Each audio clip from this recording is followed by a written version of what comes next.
I have to say, I was highly skeptical of Whole Foods' deployment of their palm recognition payment scheme. I was like, I love it. It's so awesome. The other thing, too, that's really interesting about this is like, okay, get it with your palm because that's not something that you go around sharing with the world. Your face is not private information. It's personal information, but it's not private information. And in many ways, the cat's already out of the bag. And so the question is, how do we actually roll this back? Like, for example, the level of identity theft and the impact that that is having on consumers is frightening. Like, people's lives are being ruined. We're living in the systems that we have to protect ourselves as we interact in a world that is becoming increasingly digital don't work.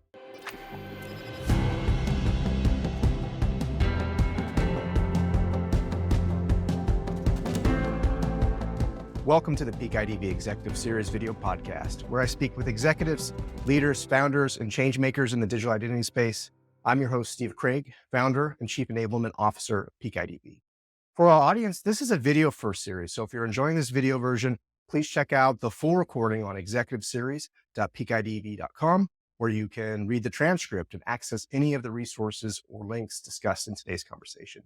In this week's episode, I'm really excited to speak with Maxine Most, Principal Analyst, Chief Strategist, and the driving force behind Acuity Market Intelligence. Acuity offers intelligence strategy and marketing for innovative technology companies. Her firm empowers emerging technology companies, especially in biometrics and digital identity, to make market-informed strategic and tactical decisions. Maxine's 30-plus year career spans software engineering, marketing, business development, strategy, consulting, and thought leadership. I've personally been following Maxine's thought leadership for almost my entire time in identity. Welcome, Maxine. Thank you for being on the podcast. Thanks for having me. I'm really excited to be here and have this conversation today. Excellent. Well, let's drive right in and get started. Can you share more about Acuity Market Intelligence? So Acuity Market Intelligence was founded in 2021, and I had sort of taken a break from the tech sector. I traveled around the world for a year. I went and worked at a resort, and I spent my 40th birthday in Mexico and flew home on September 9th and woke up late, September 10th, and woke up late the morning of September 11th to an unbelievable catastrophe. Again, I had taken this time off. I didn't really know what I was going to do. And when I kind of got over absorbing what had happened, I started looking around for my next opportunity. And I thought, I'd been in tech for years. I came out of Silicon Valley and I thought, emerging technology is going to play a really critical role in this country as we recover from this incredible tragedy. And there's going to be a lot of investment in security. And I looked around and I discovered the biometrics marketplace. And I thought, wow, this is really interesting because I had come out of the computer graphics marketplace. And so because biometrics was a visual based or an image based technology, I found some real synergy there. And so I basically printed some business cards, created a one pager, and got myself into a conference that was happening over Halloween and drove to Vegas, road trip to Vegas from Colorado to show up at this conference. And I sat and I listened and I was like fascinated. And the question that kept arising from people was, when is this market going to take off? When is this market going to take off? And I thought to myself, from my years of emerging technology development in Silicon Valley, markets don't take off. You have to make them. And I stood up and said that, and everyone turned around. I was sitting in the back of the room and looked at me and said, who is this woman? Where did she come from? And what is she talking about? And that's kind of how I launched my entree into this business. And I basically came up with the name Acuity Market Intelligence on the way home in the car. Yeah, that's an amazing origin story. And I think back to, I'm old enough to have experienced the time around 9/11 and traveled before 9/11. And it was a big shift. I remember you could go right up to the gate. You didn't need security. You could say goodbye to your family members right as they went down the jetway. And then after that event, it was like, we probably need to be a lot more structured in how we protect people in the air. So it's safe to say, post 9/11, you've been covering the industry for more than two decades. It's taken a long time for momentum to pick up. We saw the Real ID Act come out of the events of September 11th as well. How have you seen it change over the last 20, almost 30 years? Yeah, it's the longest thing I've done in my life, this industry. Um, in fact, I became a mother very late in life at the age of 44 and, after I was in the industry. So even being in the biometrics industry predates my being a mom, and that's, probably the biggest commitment of my life, but this is the longest one.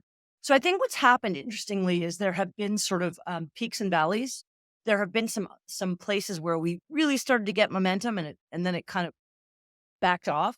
One of the most significant events, I mean, 9/11 was definitely significant, and that has driven an entire industry around border control and passenger facilitation. And we've had some really interesting news lately in that area with a company called Amadeus buying a company called Vision Box. But, you know, that's kind of been on a consistent growth path, and that has been since 9/11, and it's had some fits and starts. But the other really critical event, I think, was the introduction of the iPhone. And that was the first time I saw an iPhone, it was 2007. I was flying actually to London for a biometrics conference, and somebody on the plane had one. This was October. It was shortly after or maybe December. It was shortly after the announcement had been made. I hadn't really seen one of these things. And I looked at it and I said, "Oh my God, I have to have one." And the reason why I said that is because my flip phone had all the same functionality. I just wasn't using it because it was too hard to get to. And that's the thing that Apple has always done over and over and over again.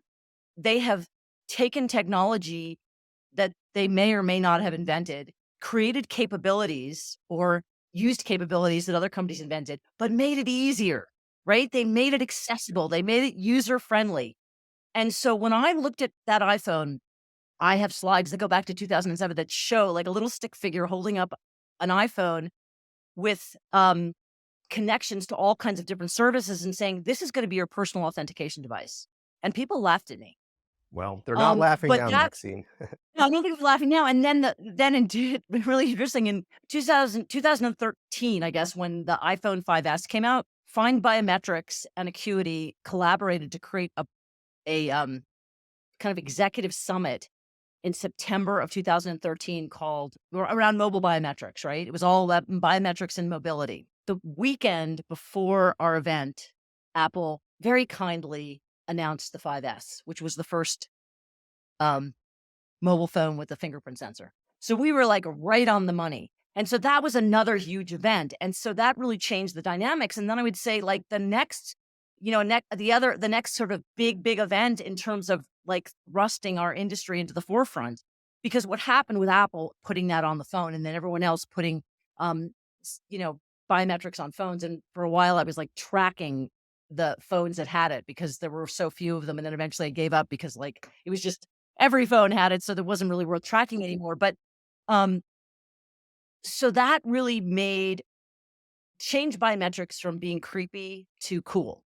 That's kind of what Apple did, and then it spread everywhere. And then the next big red is really what happened with COVID, where he'd begun to have this universal platform, consumer platform for biometrics, which was everybody's phone. And then all of a sudden, COVID happened, and it was this huge black swan that no one could have predicted it, and everybody needed remote onboarding and authentication. And so we had this huge explosion in 2020 and 2021. Can we talk about that time period? Because I was really enjoying your coverage of the excitement in the biometrics and identity space, and seemed like every week you were updating.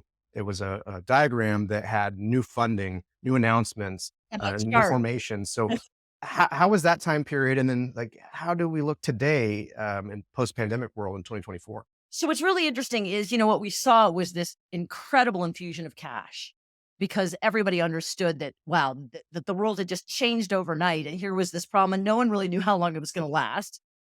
And so we saw massive infusions of cash, and it was great. I had these charts, and then I kind of made little videos, and you could see the numbers going up, and it was really exciting. And we saw billions of dollars invested into the industry.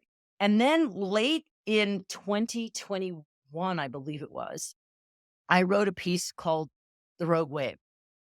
And what I said was, what we saw was this black swan event where we had massive investment in the marketplace. And so we had this phenomenon, which I like to call two guys in an app.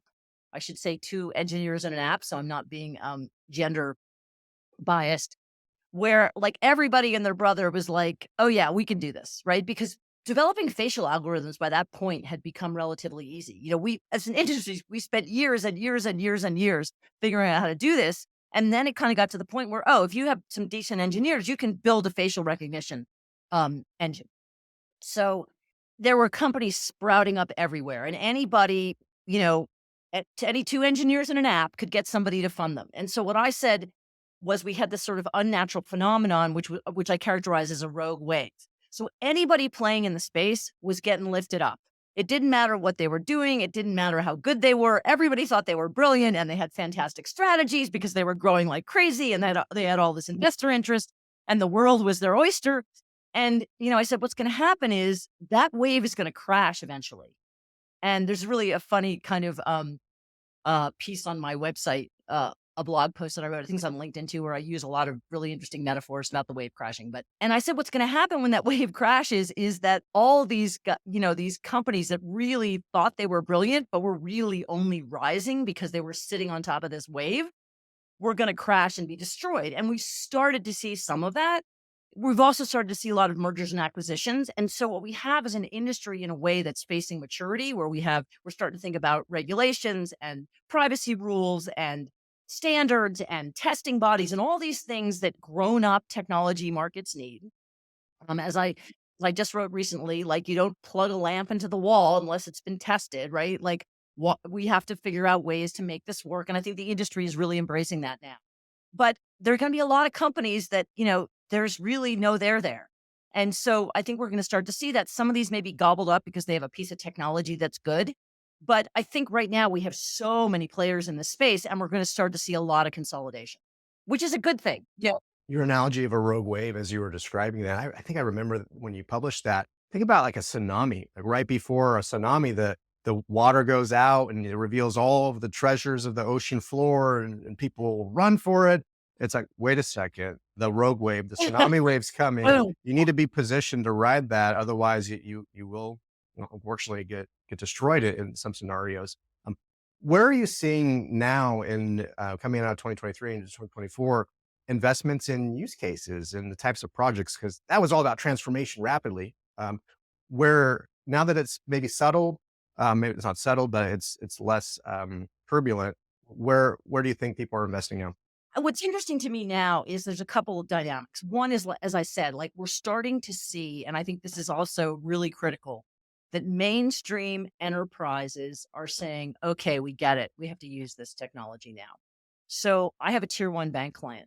One of the things that I'm seeing in that relationship, and this is being validated by a lot of the vendors I'm talking to in the industry, is that particularly if you're thinking about financial services, for example, right? The people who understand risk and deal with risk have understood biometrics forever because it's a threshold based technology and they're used to that, right? They're used to not having precision. They're used to looking at a lot of different signals and trying to figure out what the heck's going on.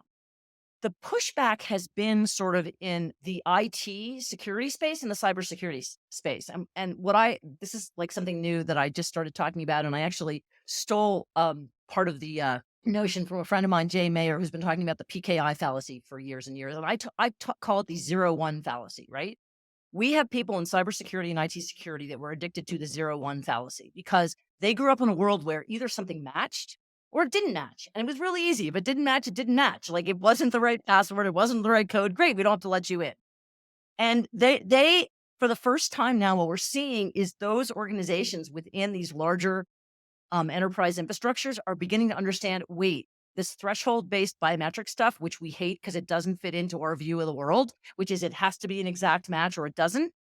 We're going to have to adopt this technology because guess what? Our 0-1 technology, our passwords, our tokens, our SMS, what I call passwords and all their spawn, aren't working. They're failing. If you look at the numbers that are coming out on the increased level of fraud and identity theft, it is through the roof, right? So the system we have is not working. And so what's happened now is people are like, okay, we actually have to figure out how to use this technology, because really the problem that we have is not like, is it a 0 or is it a 1? Is it an exact match or not? It's, who is this person and what are they trying to do? Do they have the right to do it? And so the only way to connect human beings, actual human actors, with digital data is biometrics. There's just no other way. So we have to figure out how to use this technology, how to apply it, how to make it work, how to have it operate correctly technologically and in terms of privacy frameworks and data protection and all of those things. So we now have this shift in the enterprise where IT people and cybersecurity people are saying, okay, I get it. We have to use this stuff. And that is a huge shift. And that is going to change the dynamics going forward. Yeah, I've seen that shift, and sometimes it's the thinking around that result being deterministic, right? The one or the zero. Does the password match or doesn't? Is this device the right device or not? But a lot of the AI based companies and a lot of biometrics ends up being probabilistic. They're all ROC It curves is. and their operating points and all of that. Right. Which brings me to another thought I had when I look at the landscape. A lot of the companies that emerged during the pandemic, some of them have gone on to get beyond seed into Series A. They're trucking along, but it's hard as a buyer or practitioner to know the difference of these companies, and a lot of them use the same jargon and language. And one of the things I know you do with Acuity is you wear, of course, many hats. You act as a fractional CMO at times for these early stage companies. What advice do you give them, or for the podcast audience, on differentiating in the market and how to create awareness for the company? Like, any insights you can share on that? That's a great question. I love that question. It's so funny. One of the things that is sort of mind numbing for me, particularly from startup companies, right, is when you see on their websites and their marketing material when they're talking in public, oh, we're the best. We do this better than anybody else. We've figured out how to solve this problem that no one else has ever solved, right? We our performance is better than anybody else's. They hold themselves up to these impossible standards because they think that's what's going to help them sell. And the truth is, what I always say, don't say anything to the world or your customers that somebody can prove is wrong. Because as soon as you do that, you've lost credibility with your audience, right? To me, when I think about what works, particularly in emerging technology markets, and that's where I've spent my professional career, is you have to really get inside the heads of the end users. And when you're a small company, you need to do that in a very narrow way. When I see companies who say, "Oh, we're providing solutions for financial services and for government and for healthcare and for transportation," I'm like, "You're 6 people. How are you doing that?" Right? So to me, what's really important is to narrow it down into vertical markets, narrow it down into market sector, narrow it down into a problem that you can really get into the heads of your end users around and understand how they see it and talk to them about solving that problem because that is something that you can actually do. You can say, we've devoted our expertise into focusing on this particular issue and we understand these are the 3 things that really matter and we've figured out a way to solve that problem for you, right? Like that is something that first of all is believable, second of all is doable, and third of all, allows you to focus because I think one of the biggest issues, and this is, when been an acting CMO with companies or provided strategic advice, there's this weird sense that, we can't miss up on any opportunities. And what happens is you have a small organization that's being pulled in 16 different directions. The truth is, if you want to be effective and if you want to be successful and if you want to rapidly increase your revenue, you do that by focusing on a limited number of opportunities and not getting, you know, um, drawn into quote big potential opportunities because they look like really shiny objects. It's shiny object syndrome, right? You got to be clear. And sometimes you're going to be clear on a path and then something's going to shift in the market or in the user base or whatever. And you're going to have to change that direction, but you have to do that thoughtfully. You can't just let yourself be pulled in 16 different directions because somebody came up to you with some really interesting idea that you think intellectually, wow, would be really fun to solve without understanding whether or not there's an opportunity for that. Yeah, unless of course you have access to unlimited funds and you're just playing around and you're trying to satisfy your intellectual curiosity, then okay, fine. Got an unlimited money hack and you're able to produce lots of money. That's great. I had a Right. guest in the last season of the podcast who mentioned that a lot of startups aren't failing because of starvation. They fail because of indigestion. They take on too much. There's so Yeah, much at the buffet of exactly. opportunities that they want to do Yep. it all, of course, but you really need to be focused on that. And as you're talking through the thought around the end user, I've had a lot of scenarios where I explain to an end user IDV technology. And the use case I provide is, well, think about the extremes. Like if you're going to a bar, you might have a bouncer that checks your ID real quick and they're like, okay, you're good to pass through. Probably not a high level of scrutiny there, versus you go through the TSA and this is a high risk scenario, they're going to apply more scrutiny to that. And I love that you focused a lot on use cases in your work, and you focused a lot specifically on the use case within the airport environment and border control and Yeah. passenger facilitation, because most of us experience that firsthand as we go through that. We all get frustrated sometimes if we're running late, but then we do realize, okay, this is all about safety. How do you think the balance between security and convenience and safety, and then wearing the end user lens, how do we balance that going forward in the industry?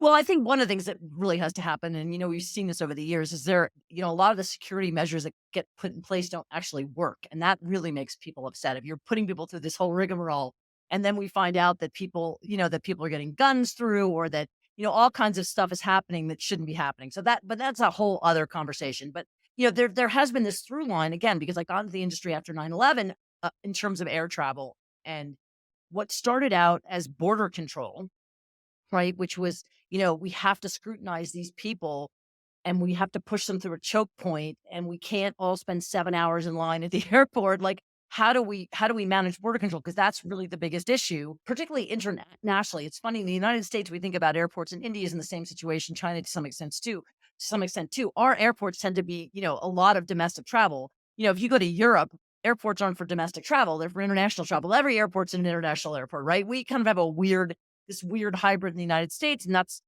part of the whole issue with TSA. But what's happened is it started out with border control, right? And then it was like, okay, how do we actually facilitate passenger through the airport? Like, how do we do this in a way that is more convenient, that does provide more security, and that people are happier with, right? And the airports are happier with, because then they get people to a place in the airport where they're spending money.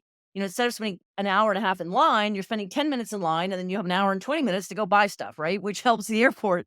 So, and also makes for a more pleasant experience, obviously. So, yeah, I got into this after 9/11 because of border control. And, again, I was very, very ambitious, let's say, in my projections about how fast I thought that was going to get adopted. And it's kind of been a slow roll. It hasn't really been like, we haven't seen the typical hockey stick. It's been much more of a continual growth in the industry. And what's happened in the last few years is it really has shifted much more to passenger facilitation. And Acuity has tracked this market for years, and we have deployment lists in terms of, where people are using border control and passenger facilitation and that sort of thing. I think what we're going to see more and more of, and we're starting to see this now, is that the journey actually starting on your couch at home with your phone. And we're seeing that more and more, where people can actually enroll, put their travel documents in, like, start that journey where you get all that stuff done up front. And then you can get to the airport, and then you can be validated, right? The thing about traveling, which is different than a lot of other types of things that we do, right? For example, accessing our bank accounts, is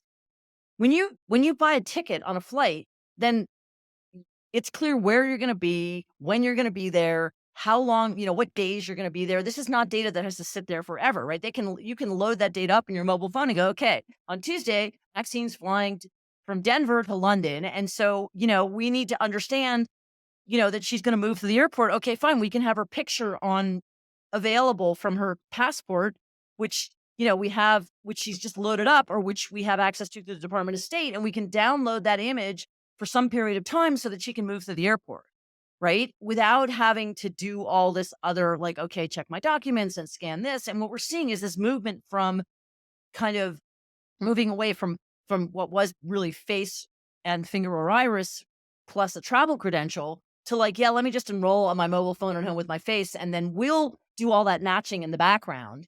And then when you show up at the airport, you can just kind of walk through these spaces, right? That's where we're going. And I think it's really interesting. And, like, Delta, for example, has pushed this in domestic flights, where you can get through the TSA checkpoint and board your flight without having to produce a document, because the check's already been done in the background, right? And that's the kind of thing that speeds up the process that people are happy about. And there are concerns about privacy concerns and data concerns and all the rest of it, and those are genuine and real.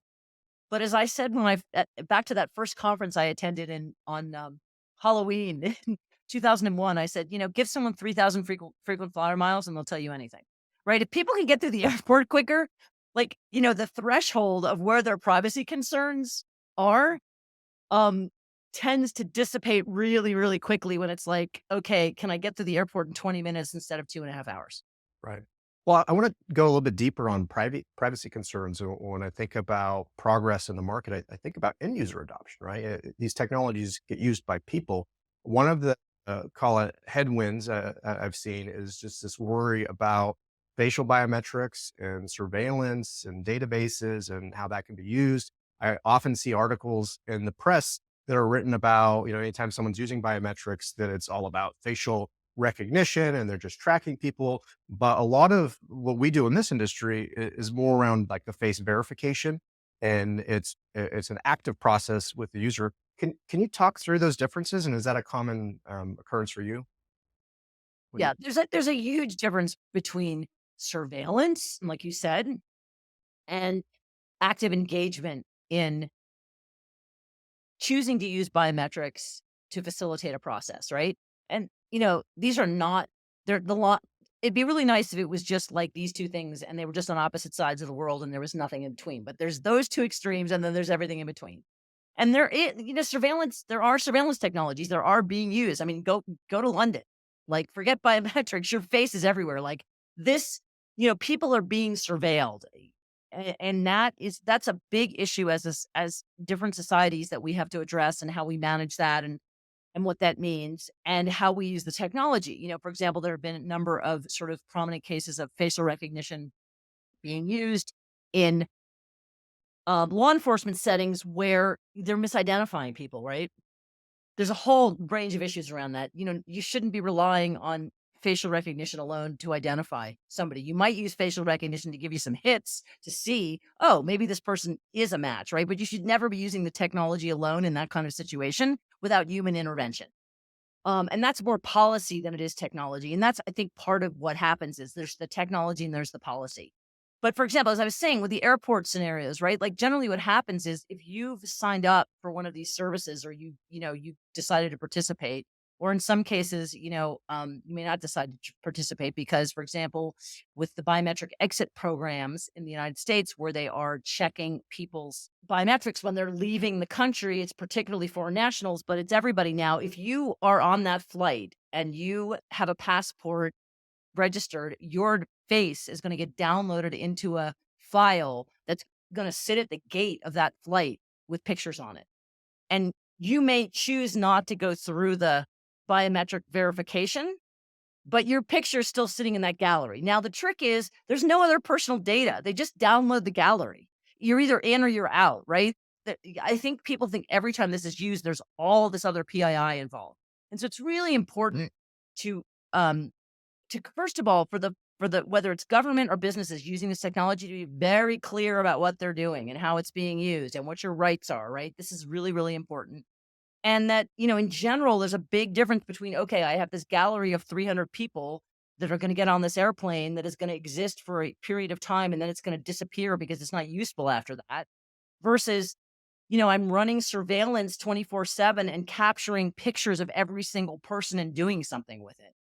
Right. So there are big differences. There's legal and policy issues. And there's also really an onus on the industry to clearly educate and articulate what these different cases are, these use cases are, and how the technology is used and what the concern should be.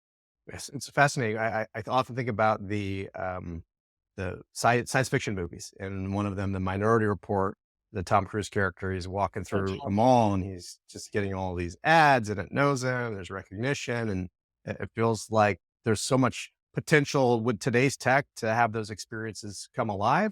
And I don't think people necessarily want that to happen. When you walk into a store and they have cameras, it'll be interesting how that data is getting used. You don't know. You sort of are consenting as you walk in a way, but you're not signing anything, and they're using these technologies. People want to have some kind of control. Like, for example, I have to say I was highly skeptical of Whole Foods deployment of their palm recognition payment scheme. I was like, I love it. I love it. I walk into Whole Foods, I stick my hand up and I go. Like, I love it. It's so awesome. And people are like, oh, I'm really worried about it. Like, I don't know what they're going to do with that. What do they think to get? Amazon already knows everything about me, right? Because I buy so much stuff. Like, if you think the problem is your palm at the store, No, the problem is all the data they have on you because you buy so much stuff from Amazon, right? Like, in some ways it's misplaced, right? And another way, like, the other thing too that's really interesting about this is like, okay, get it with your palm because that's not something that you go around sharing with the world. Your face is not private information. It's personal information, but it's not private information. And in many ways, the cat's already out of the bag. And so the question is, how do we actually roll this back? Like, for example, the level of identity theft and the impact that that is having on consumers is frightening. Like people's lives are being ruined. I think the new report from the Identity Theft Resource Center says that like 16% of people that have been victims of identity theft consider suicide. Right? It's terrible, right? So ask those people if they'd had an option for biometric verification that would have prevented some fraudster for emptying their bank account or selling their house or racking up hundreds of thousands of dollars on their credit cards. If they would have liked to have put that safeguard into place, I would say, oh yes, they would, right? So this is the problem. And it's funny because, there's been a lot of talk recently about how well the biometrics technology can work. In fact, Gartner just published something that 30% of enterprises are not going to trust IDV by 2026 or something. And I'm like, okay, that's just like clickbait. The reality is that the technology that we're using, the 0-1 fallacy, right? It doesn't work. It's not working. It's failing. We have to find something else, right? And if we don't find something else, we are setting people up for personal tragedy, for business collapse, we just heard about the 25 million dollars that was just um uh fraudsters basically found their way to get $25 million from a company. I think it was in Japan because they sent they used a deep fake to get some poor employee to transfer money. I mean, like that is happening every day. The world that we're living in, the systems that we have to protect ourselves as we interact in a world that is becoming increasingly digital don't work. And yes, we have to worry about privacy and surveillance and all these other issues. But again, a lot of that is policy, not technology. So we have a lot of work to do. But I believe that the only way we can go forward, the only way you can connect a human being to their digital data, their digital identity is through biometrics. And if you don't have that connection, then you just have a bunch of digital data and anybody can access it. Yeah. Well, it's really good that you're willing to admit when a prediction is off. So you just mentioned with the Whole Foods palm, you weren't very bullish on it, but now you love it. I love that you publish and you keep them out there. Your predictions, your reports, your research can go back to 2007, maybe even earlier on the things that are out there. Where have you been just spot on, and where have you had other missed forecasts in the time that you've been working? Spot on was on the mobility stuff. Absolutely. I was first out the door on that stuff. And actually in 2011, I basically said that I was at a conference talking about the future of biometrics. And I was saying the future of biometrics was mobility. And somebody in the audience said, oh my God, this stuff's never going to be on mobile phones. I said, not only is it going to be on mobile phones, I'll tell you who's going to figure out how to solve the problem. It's going to be Apple. And and people are like, "What are you talking about?" I'm like, as we talked about earlier in this conversation, Apple is really, really good at sorting out how to make technology usable.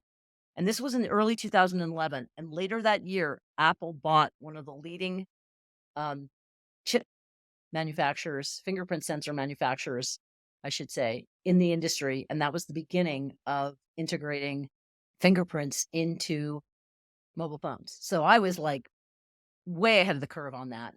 I think in one of the big predictions I sort of made early on in the market, and as you said, if you're interested, you can go to my website and you can the reports that I wrote in 2007 that cost a lot of money are now free. You can go read them. You can go look back at all the press releases I ever put out, all the numbers.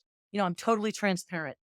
I really believe that the shift from government domination of this market to commercial domination of this market was going to happen much, much earlier than it did. I was predicting that like um, in by the mid 2000s. And that has just taken much, much longer than, anticipated. Well, on the topic of predictions, you recently wrote your 2024 predictions, and there was a section in Yeah. there that I enjoyed around this digital identity space is not being an either or problem; it's a both and solution. You highlighted some purist models that are out there, single use versus reusable, centralization versus decentralization, anonymity versus the privacy controls. What's your perspective on letting go of that deterministic, it's a one or a zero world on some of these concepts? I'm a both and person. Maybe it's because I'm in my 60s now, and I've been around a long time, but it is not an either or. When people get dogmatic, this is the only way we're going to solve this problem. It's like, no, that's not how problems get solved. And generally, there's always tension between different ways of solving problems. I mean, look, when blockchain first came out, it was like, oh yeah, blockchain is going to solve every problem in the world, right? Blockchain's useful technology, but it doesn't solve everything. And so I think we need to stop thinking about it's either totally centralized or totally decentralized. It's either, oh, single use or reusable. Like these things, we're going to build an ecosystem. And the ecosystem is going to rely on different models that are appropriate in different circumstances. And that's what we have to start thinking about is how do we connect the dots? How do we collectively build an ecosystem that is going to secure our identities, that is going to allow us to have a certain amount of control over our digital assets, whether that's our voice or our face or our bank accounts or our personally identifiable information, right?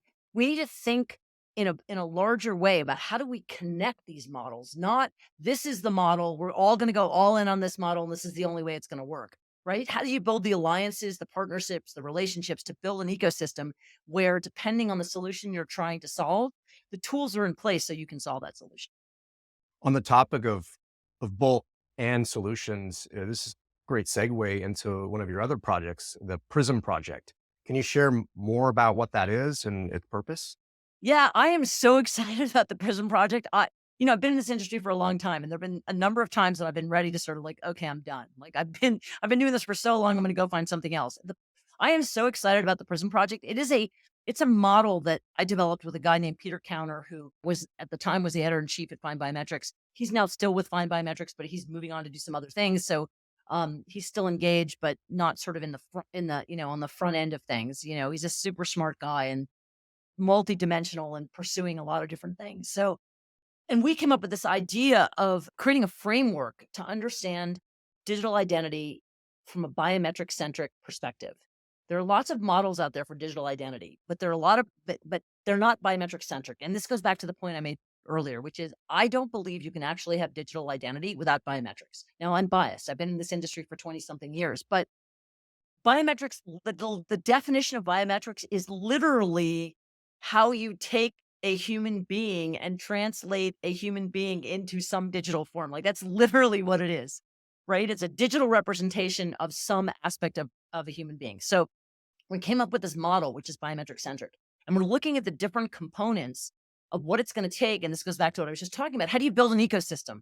How do you build a digital identity ecosystem, which has to have biometrics at the core? It can't just be something you hang on afterwards, right? You can't have this whole ecosystem and go, yeah, well, we'll just onboard you with biometrics, or we'll just verify you on your phone on biometrics, right? It has to be built into the way we think about solving the digital identity problem. So we built this Prism model, and people went nuts. Like it has been the most viral content in my 20 years in this industry. We had 40 or 50,000 impressions on this thing within a few weeks. It was crazy.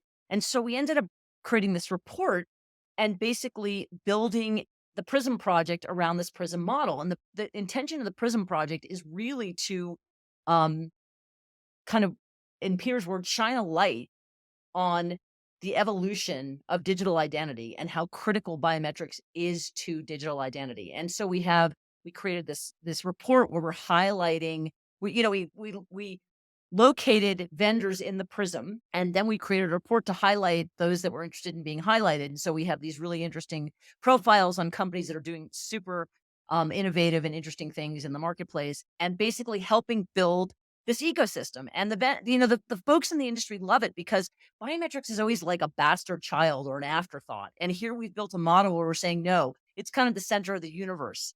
And there's a website, it's called the dash Prism dash project, which you can go take a look at. And it's just been super interesting. And this year we're expanding it. We're going to do vertically focused reports where we essentially And I talked about this earlier, what vendors need to do. We're going to contextualize what's happening in key verticals. We're looking at government services, financial services, and travel and hospitality. What's driving those industries? What are the key concerns that folks operating in those industries have? How is digital transformation impacting them? And then we're going to use that as a starting point and say, okay, this is what's happening. We understand this is what's happening. This is what's driving your industry, right? And we're looking at like, some of the big names, Capgemini, McKinsey, the companies that invest a ton of time and money and energy in really understanding what the trends and dynamics are in these industries. And then we're going to say, okay, here's how digital identity, biometric-centric digital identity can actually help you solve those problems, right? And then we're going to say, okay, and here's some use cases that are by vendors that are actually happening now. Like this is not a pipe dream, right? These big problems that you're trying to solve, they can be solved with this technology and here's how it's being done. So it's to me, it's really exciting because it's bridging that gap. It's moving the market from this sort of like, okay, we're developing technology and we're doing some really kind of interesting leading edge things to we are now a mainstream grown up marketplace or industry, I should say. And so we now have to reach out to the marketplace and say, look, we understand what you're trying to achieve. And here's how our technology can help you solve their problems. Exactly what I was talking about earlier. It's phenomenal. And I've been tracking this work as you've been rolling it out. I find it to be very well thought out. And even the categories, how you think through the different companies, you have pulsars, catalysts, luminaries. Yeah. Can you talk through maybe Again, just briefly about each of those, what it sure. means to be in each of those categories? Peter Counter, who's a word meister, um, or master. Um, so we have we have we have an image of, we're using this metaphor driving me crazy. The prism is basically made up of nine, well, actually, I think it's eight beams, and then we have the center of the prism, which is what we call the big three, which are kind of the big three identity players.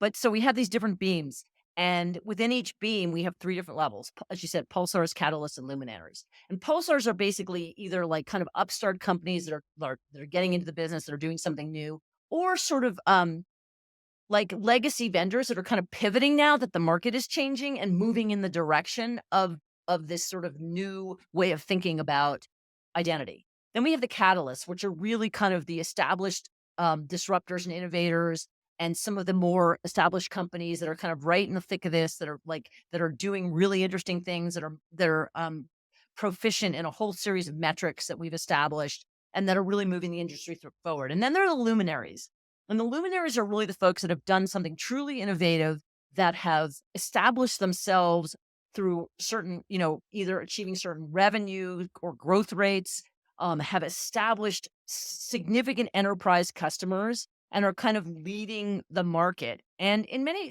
these are companies that are like, competitive. We have obviously competitive vendors within the different categories in the different markets. But right now, like this, we are just on the kind of edge of this opportunity. I saw something recently that Gartner put out again is saying that, yeah, the IDV market is going to shrink. And I'm like, we haven't even begun. Like, we are just starting. We're scratching the surface. There is so much opportunity. And what we're seeing for the first time, at least what I'm seeing for the first time, is that this industry vendor community kind of coming together and saying, you know what, yes, we're competitors, but there's certain things that we have to do together to move this industry forward. And the opportunity is so profound that there's plenty of pie for everybody. We just have to keep making the pie bigger. And so that to me is what the prism is about, is it's making that pie bigger. As I say right now, I think there's an opportunity. There's like an opening for biometric centric identity to kind of take a leadership position in saying, this is how we're going to move forward in digital identity. And what I want to do with the Prism project and with, my biometric tribe is to drive a truck through that opening and say, look, we have expertise. People talk about AI. The biometrics industry has been training AI algorithms for years. Like this is not new for us. This is something that we've been doing. So we have a place where we can provide leadership in the industry, and that's really what the Prism is about. One of the points you made earlier when you were first starting your company and you were in that room and you're like, we need to make the market. I think you have to make this market. You have to be out there. Yeah, You need to play offensive. You need to get in front of practitioners, investors, and the end users to our earlier conversation. For the and speak pris, in yeah. their language, in the way that they're thinking about the world.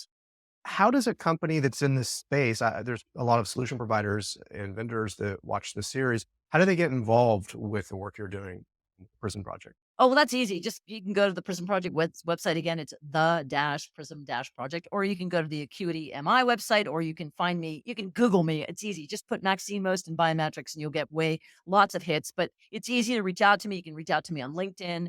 And it's interesting that you say this. Like I hadn't even connected the dots that you just connected. This is a market making opportunity, and we're looking for people to join us in that process. And oh, by the way, right now, one of the things where people can really engage is we are running surveys right now, as I call it. It's 12 questions to rule them all because I'm a Tolkien fan. But basically, it's a 12-question survey that we developed. Last year, we had a really, really long survey, and then we picked the stuff out that really was impactful. So this year, we're only asking the questions around those impactful things. And if you want to do that and participate in the survey, again, you can go to the Prism Project website and the survey will pop up, or you can go look for me on LinkedIn. I've got tons of posts around it. We're looking for vendors to participate, and then for folks in the end user community, in financial services, in government services, in travel and hospitality, right? We're really trying to take our understanding of what the key dynamics are in those industries and what the vendors are experiencing and get some data behind it. That's going to be published in the reports. And as I said, we're doing vertical reports this year in addition to our flagship. So we're going to have one for travel and hospitality, one for financial services, one for government services. And one of the things that we're going to do, which is something I got into several years after being in the industry, is market forecast. And so we've developed what we think is a pretty good model for sizing the market. So part of what we're going to be doing in the Prism reports this year is actually providing market sizing data on revenues and transactions that people can freely use anywhere they want in presentations and publications. We're really tired of seeing sort of like numbers that nobody can figure out where they came from. And so that's another piece of it, which is really like connecting the dots between what's happening in these industries, what's driving them, how digital identity can help, what the opportunity is in this marketplace, what the folks who are in the market are thinking, and then basically how the technology can be used with actual use cases. And this is like like for me, it's like this piece of the puzzle that needs to be um, created and communicated for us as an industry to take that next step. I will be sure to link all of those resources, surveys, the page itself, how to get involved. And as I hear you, so you got verticalization, you're doing forecasts. How do you see the Prism project evolving beyond 2024 and into the future? Well, I have big plans. It's funny because we're constantly brainstorming. This is like this thing happened organically. It was like created out of conversations and analysis. And so it sort of has a life of its own. So we're kind of guiding it and then also along for the ride. But what I'm hoping for next year is that we can actually basically get some events happening, and whether that's through partnerships with existing events and having like Prism pavilions, doing some of our own events. One of the things that I'm really interested in potentially doing is kind of an executive summit, because a lot of the energy around this is how do we as an industry move forward. So I'm very interested in sort of getting together what I perceive to be some absolutely brilliant people in a non-competitive environment where we can get together and kind of drop some of that stuff and think of ourselves as part of this biometric tribe, if you will, and think about how do we help move our industry forward? How do we communicate effectively? How do we really bring this technology into the mainstream of the way people think about securing themselves, identifying themselves, verifying themselves? So yeah, so we'll see. That's life. That's probably 2025, but we have a lot on our plate for 2024, and we're really excited about that. And we'll see. We're open to relationships and partnerships with organizations, with vendors, with events coordinators. We're just trying to basically build this thing and make it really useful. And again, going back to what you said, like helping build this market. Excellent. Excellent. Well, it sounds like a lot of great plans for the Prism project. And then I'm looking forward to 2025 events. We're Yeah. coming up on time though. Before we close out, if you've seen any of these episodes, I do like to go a little bit beyond what you focus on work. And when I looked into your profile, I saw that you served a term on city council in your local community. Can you share just a little bit about your political career? Not not not quite a full term, believe it or not. I got recalled. Um, yeah. speaking truth to power, which is something that I have spent my life doing in this industry. And if you're interested in that, feel free to, follow me on LinkedIn, go to the website, look at some of the articles I've written or my blog posts on the website. Like at one point, somebody called me up. This was years ago and said, I understand that you are the no BS market analyst for biometrics. And so that's who I am and that's what I do. And I basically was, asked to run because um someone in the community felt like I could really contribute.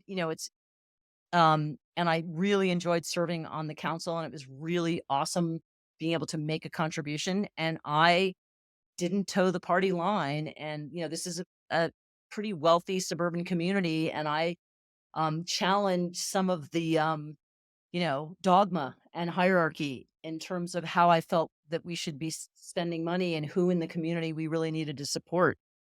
And got me into a bit of trouble.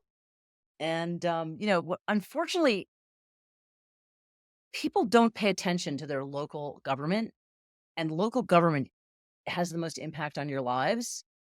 And so a small group of disgruntled people got their friends to show up at a special election and pulled me off the council. But I'm still very active in what's happening in the community. And I would just really, it's a lesson for people. Like, if you want to make a difference in your community, in your world, follow your local city council. Everybody's Zooming meetings these days. Like, pay attention to what's happening because it's impacting you directly. And if you don't pay attention, the people that do pay attention, who tend to skew, much more conservative and wealthy, tend to run the show. So that's my words of warning. And it's an election year. Get involved. Like, pay attention to what's happening in your local community. Make a difference. Participate. Because even though, like I said, I mean, I got booted, it was a great experience. I learned a ton, and I feel like it was really valuable, and I'm glad I did it. It's great advice. Beyond the political scene that you jumped out of, where do you spend your time outside of biometrics? Any hobbies or other causes that are really important to you? I'm an avid tennis player. I got really excited when I found out that a company called Wicket, who happens to be a Prism sponsor, with deploying their technology at the Australian Open. I was like, oh my God, it's like tennis and biometrics and the Prism Project and like all these things I love wrapped up in one. So yeah, I'm an avid tennis player. Love to do that. I live in Colorado. I hike, I bike, I ski. I walk every day in my neighborhood. I'm constantly posting pictures on my Facebook, and people are like, "Where are you?" I'm like, "Yeah, I'm just walking around the hood. This is Colorado. It's a beautiful place." And so, my daughter went off to college in September, so I'm a single mom. It was just the two of us, so I'm have a little empty nest stuff going on right now. Um, but I'm really proud of her, and she's thriving in college and far away, and so that's been a big change for me. But yeah, I love to travel. I did a lot of backpacking in my younger days, and love to do sort of more budget. I mean, I really like the luxury travel too, but I do enjoy sort of that budget travel because of who you meet and how that works. And um, yeah, and Yeah, you got to unplug it now and then. You get back to nature, turn off your device. I think yeah, well, I'm out. Like I said, I'm out every day. Like, even like yesterday, like, there's still a ton of snow on the ground, but it was sunny. So I went out for a walk. Like, it's sort of that Colorado lifestyle. And I grew up in New Jersey, and that was definitely not the lifestyle. So I really enjoy that. And honestly, I can't think at my computer anymore. When I have a problem to solve, I go walking and I just talk into my phone and record stuff because that's where my creative juices flow. Or even when on the ski slopes or something. Like, it doesn't, at my desk, I can't actually do any thinking. I can get work done, but the thinking is all done when I'm out, like, doing other activities and sort of freeing my mind. And yeah, so that's it's kind of like this interesting dynamic. The other thing that's really funny is that I used to be this person that used to sleep from midnight to 8 o'clock in the morning, and then I had a kid, and that changed. And what's happening is I'm falling back into that pattern, and I used to stay up late because that's when I would call Europe because they're 8 hours ahead. So now I'm kind of falling back into that pattern where I'm working till midnight, 2 in the morning, and then sleeping late. My cats are not happy, but Mm, it's a lot of fun. wonderful. Well, thank you for sharing all of that personal background. I've really enjoyed this conversation, Maxine. It was an honor to speak with you in this format. I learned a ton.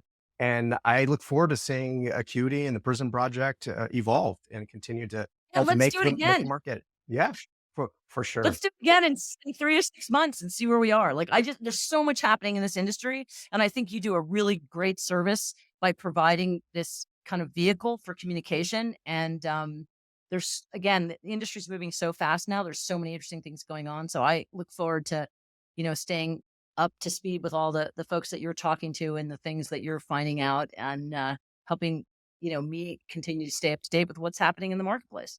Sounds like a plan. I'm in for that. Thanks again, Maxine. I'll get all the resources and links posted with this and have a great rest of your day. You too.